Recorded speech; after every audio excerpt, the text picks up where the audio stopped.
शुरुआत क्लास में धमाकेदार स्वागत अगेन। तो चलिए आज हम लोग बात करेंगे इंपॉर्टेंट टॉपिक्स आईसीएमआर जेआरएफ के लिए। कौन कौन से जो टॉपिक्स हैं आपको जरूर करने चाहिए आईसीएमआर जेआरएफ 2024 एग्जाम के लिए। इससे पहले भी हम लोगों ने डिस्कस किया है कि यूनिट्स जो बहुत ही इंपॉर्टेंट है वो है सबसे पहले बायोकेमिस्ट्री,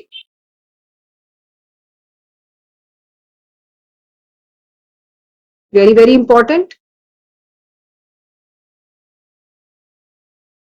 इम्यूनोलॉजी, जेनेटिक्स, स्पेशली अगर हम लोग मॉलिक्यूलर जेनेटिक्स की बात करें यहाँ पे,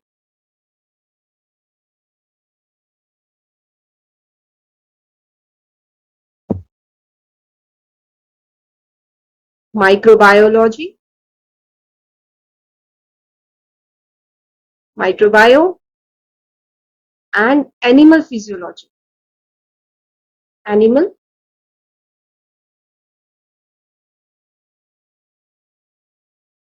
फिजियोलॉजी।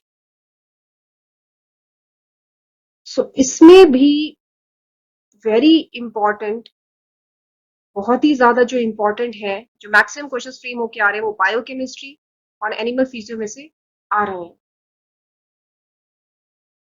कुछ ही क्वेश्चंस जो है वो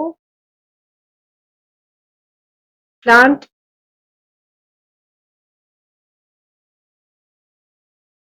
फिजियोलॉजी में से आते हैं।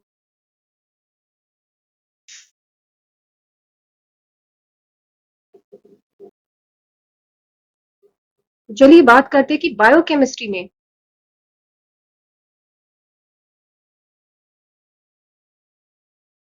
हमको कौन कौन से टॉपिक्स जरूर करने चाहिए।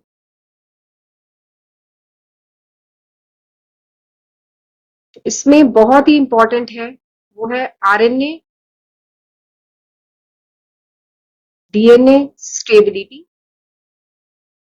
इससे रिलेटेड क्वेश्चंस तो रिपीटेडली हर एग्जाम में फ्रेम होके आ ही रहे हैं, सालों से आ रहे हैं।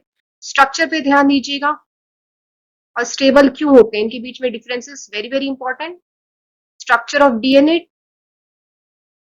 और RNA and types of DNA as well, और क्या डिफरेंसेस है स्ट्रक्चरली आरएनए और डीएनए के बीच में, और ये स्टेबिलिटी किसकी ज्यादा है और क्यों है, that is very very important. Next is RNA या फिर डीएनए का एक्सट्रैक्शन, प्रैक्टिकली या एक्सपेरिमेंटेशन जो हम लोग करते हैं। So extraction of DNA and RNA. फिर very important is protein folding,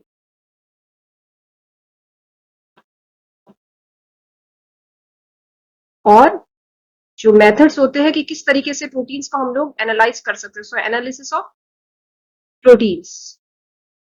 इसमें भी प्रोटीन फोल्डिंग की अगर हम लोग बात करें और थोड़ा सा डीप में और स्पेसिफिक हो तो आप लोग जो है रिलेटेड डिसीजेस जरूर कीजिएगा। Diseases related to protein folding और जो मैकेनिज्म होता है अनफोल्डिंग और फोल्डिंग का, go for it. This is important again.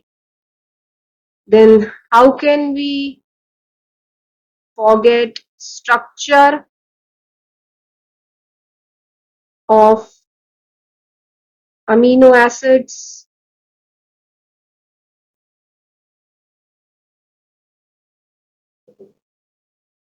proteins,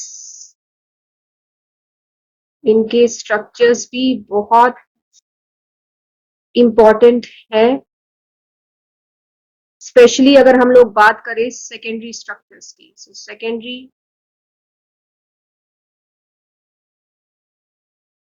structures of proteins.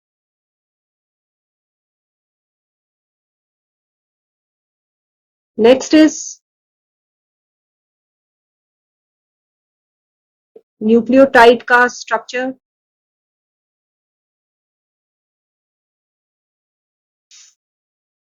Basic जो स्ट्रक्चर होता है वो करना है।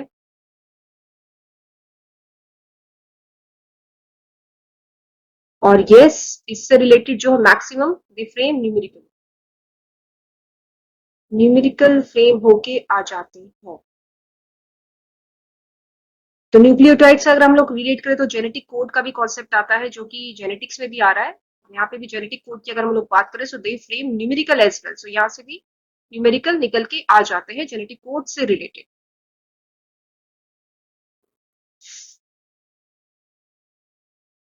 Then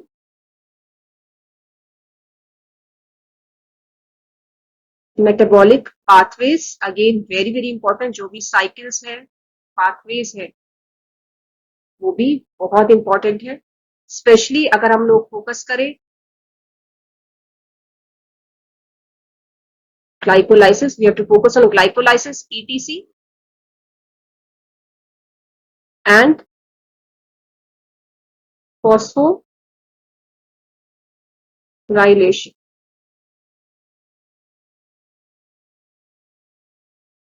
Krebs cycle,